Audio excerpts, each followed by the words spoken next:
La conjuration des imbéciles de John Kennedy Toole. Préface. La meilleure façon de présenter ce roman est peut-être de raconter comment il m'est parvenu. En 1976, alors que j'enseignais à Loyola, une femme que je ne connaissais pas me contacta par téléphone. Son propos était inattendu.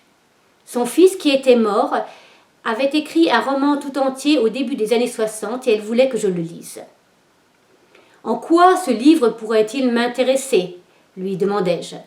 « Parce que c'est un grand roman » me répondit-elle. Au cours des années, je suis passée maître en l'art d'échapper aux choses que je ne voulais pas faire. Et s'il y avait une chose au monde qui ne me disait rien du tout, c'était justement ça. Avoir affaire à la mère d'un romancier mort, et puis encore, avoir à lire un manuscrit dont elle disait qu'il était exceptionnel et qui se révélerait un gribouillis infâme à peine lisible. Mais la dame se montra opiniâtre. Elle finit, on ne sait comment, par débarquer un jour dans mon bureau et me tendit l'épais manuscrit. Il n'y avait pas moyen d'y couper. Il ne me restait qu'un seul espoir, qu'après avoir lu quelques pages, je les trouverais, en toute bonne conscience, assez mauvaises pour ne pas avoir à en lire davantage. D'habitude, c'est ainsi que cela se passe. En fait, le premier paragraphe suffit souvent. Et ma seule crainte est que celui-ci ne soit pas assez mauvais ou qu'il soit juste assez bon pour que je me sente obligée de poursuivre ma lecture. Cette fois-ci, je continuais à lire, encore et encore. Au début, avec le sentiment déprimant que ce n'était pas assez mauvais pour en rester là. Ensuite, avec un vague titillement d'intérêt, puis avec une excitation grandissante, et finalement avec une sorte d'incrédulité. Il n'était pas possible que ce soit aussi bon. Je résisterai à la tentation de raconter ce qui m'a laissé bouche bée, ce qui m'a fait grimacer ou éclater de rire, ce qui m'a fait hocher la tête d'admiration. Mieux vaut laisser le lecteur faire cette découverte tout seul. Il y a en tout cas Ignatius Reilly, personnage à ma connaissance sans précédent dans la littérature. Oliver Hardy délirant, Don Quichotte adipeux, saint Thomas d'Aquin pervers, tout cela en un seul homme, en violente révolte contre le monde moderne tout entier, allongé dans sa chemise de nuit de flanelle rayée, dans un taudis de Constantinople Street à la Nouvelle-Orléans, et qui, entre de gigantesques accès de flatulence et d'éructation, couvre d'invectives des douzaines de cahiers. Sa mère pense qu'il devrait travailler. C'est ce qu'il fait en passant d'un emploi à un autre. Chacune de ces expériences devient aussitôt une folle aventure, un désastre absolu. Et pourtant, chacune, comme dans Don Quichotte, a sa propre logique mystérieuse. Sa petite amie, Myrna Minkoff, originaire du Bronx, pense qu'il a besoin de sexe. Ce qui se passe entre Myrna et Ignatius ne ressemble à aucune autre histoire de ma connaissance entre une fille et un garçon.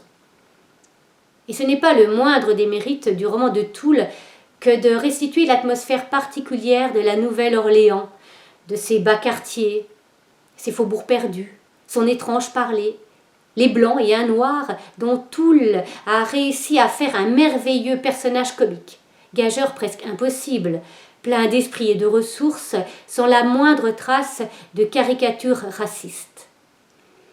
Mais la plus grande réussite de Toole est Ignatius Reilly lui-même. Intellectuel, idéologue, tapeur, esbrouffeur, goinfre, qui devrait inspirer de la répulsion au lecteur avec ses boursouflures gargantuesques, son mépris menaçant et son combat solitaire contre tous et tout, Freud, les homosexuels, les hétérosexuels, les protestants et les divers excès de la société moderne. J'hésite à employer le mot comédie. Et pourtant c'est bien là une comédie. Parce que cela impliquerait qu'il s'agit simplement d'un livre comique. Et ce roman est bien davantage que cela. On pourrait dire que c'est une farce grouillante à la Falstaff, et le mot comédia serait plus juste. C'est aussi un livre triste. On ne sait jamais d'où vient vraiment la tristesse. de la tragédie en plein cœur des crises gazeuses et des folles aventures d'Ignatius, ou de la tragédie inhérente au livre lui-même. La tragédie de ce livre est celle de son auteur, son suicide en 1969 à l'âge de 32 ans. C'est aussi celle de l'œuvre potentielle dont nous avons été ainsi privés. Il est vraiment dommage que John Kennedy Toole ne soit pas un écrivain vivant et bien portant.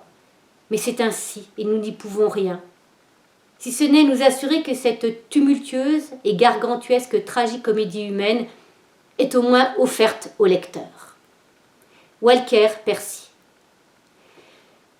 Chapitre 1. Une casquette de chasse verte enserrait le sommet du ballon charnu d'une tête. Les oreillettes vertes, pleines de grandes oreilles, de cheveux rebelles aux ciseaux, et des fines soies qui croissaient à l'intérieur des dites oreilles, saillaient de part et d'autre comme deux flèches indiquant simultanément deux directions opposées. Des lèvres pleines, boudeuses, s'avançaient sous la moustache noire et broussailleuse, et à leur commissure s'enfonçaient en petits plis pleins de désapprobation et de miettes de chips. À l'ombre de la visière verte, les yeux dédaigneux d'Ignatius J. Reilly dardaient leur regard bleu et jaune sur les gens qui attendaient comme lui, sous la pendule du grand magasin D.H. Holmes, scrutant la foule à la recherche des signes de son mauvais goût vestimentaire. Plusieurs tenues, remarqua Ignatius, étaient assez neuves et assez coûteuses pour être légitimement considérées comme des atteintes au bon goût et à la décence. La possession de tout objet neuf ou coûteux dénotait l'absence de théologie et de géométrie du possesseur, quand elle ne jetait pas tout simplement des doutes sur l'existence de son âme. Ignatius, quant à lui, était confortablement et intelligemment vêtu. La casquette de chasseur le protégeait des rhumes de cerveau. Son volumineux pantalon de tweed était fait pour durer et permettait une liberté de mouvement peu ordinaire. Ses plis et replis emprisonnaient des poches d'air chaud et croupies qui mettaient Ignatius à l'aise. Sa chemise de flanelle à carreaux rendait inutile le port d'une veste. Et le cache-nez protégeait ce que Reilly exposait de peau entre col et oreillettes. La tenue était acceptable au regard de tous les critères théologiques et géométriques, aussi abstrus fussent-ils, et dénotait une riche vie intérieure. Passant d'une hanche sur l'autre à sa manière pondéreuse et éléphantesque, Ignatius, sous le tweed et la flanelle, envoya mourir contre des coutures et des boutons des vagues de chair ondulante. Ainsi réinstallé, il se prit à songer au temps considérable qu'il venait de passer à attendre sa mère. Mais il concentra son attention sur le malaise qu'il commençait à éprouver. Il semblait que son être entier fût sur le point d'exploser, l'arrachant à ses semi-bottillons de daim gonflés. Et comme pour le vérifier, Ignatius dirigea le regard de ses yeux singuliers vers ses pieds. Ces derniers semblaient bel et bien enflés. Il s'apprêtait à offrir le spectacle de ses souliers tumescents à sa mère pour preuve de l'insouciance avec laquelle elle le traitait. Levant les yeux, il vit que le soleil commençait à descendre sur le Mississippi au bas de Canal Street. La pendule de Holmes indiquait presque 5 heures. Déjà, il peaufinait quelques accusations bien senties, dont les termes choisis avec soin étaient destinés à réduire sa mère au repentir ou, à tout le moins, à la confusion.